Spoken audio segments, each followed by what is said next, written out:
Fall season, Sharad ऋतू हा उन्हाळा आणि हिवाळ्याच्या मधला काळ असतो. उत्तर गोलार्धात तो साधारणपणे सप्टेंबर, ऑक्टोबर, नोव्हेंबर ह्या महिन्यांमध्ये येतो. याला इंग्रजीत ऑटम असंही म्हणतात. तर अमेरिकेत पानांची गळती होते म्हणून फॉल असेही म्हणतात. आणि ह्या ऋतूमध्ये दिवस लहान आणि रात्र मोठी होत जाते.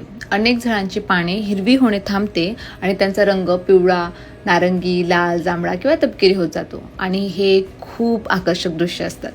रंग बदलल्यानंतर झाडांची पाने गळायला लागतात आणि हिवाळ्यात टिकून राहण्यासाठी ही झाडांची एक नैसर्गिक प्रक्रिया आहे. तर आपण आज अशीच सुंदर नयनरम्य दृश्य पाहण्यासाठी जाणार आहोत एका पर्टिक्युलर स्पॉटला, शेनांडो व्हॅलीला. शेनांडो व्हॅली ही एक मोठी पर्वतरांग आहे आणि इथे लोक हे दृश्य पाहण्यासाठी टॉप ऑफ द माउंटन जाऊन बाकीच्या पर्वतरांगा आणि कसे रंगबिरंगी दिसतात हे पाहण्यासाठी इथे भेट देतात. अनेक दिवसांपासून माझी इच्छा होती शरद ऋतूतील रंगबिरंगी पानांचे सुंदर अनुभवावं आणि म्हणून आम्ही व्हर्जिनियामधील शेनांडो व्हॅलीला भेट देण्याचा प्लॅन केला. जसं आम्ही स्कायलाईन ड्राईव्हवरून वरून प्रवास सुरू केला तशी निसर्गाची जादू आमच्यासमोर उलगडू लागली. इथली पर्वतरांग लाल, केशरी, पिवळ्या रंगाच्या छटाने सजली होती. जसं जसं आम्ही वर जात होतो तसे तसे आम्हाला पर्वतांचे नयनरम्य दृश्य दिसत होते.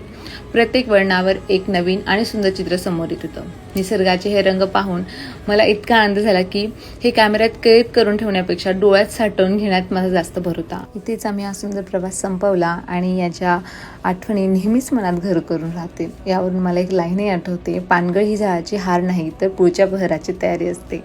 Enjoy the views. Bye bye.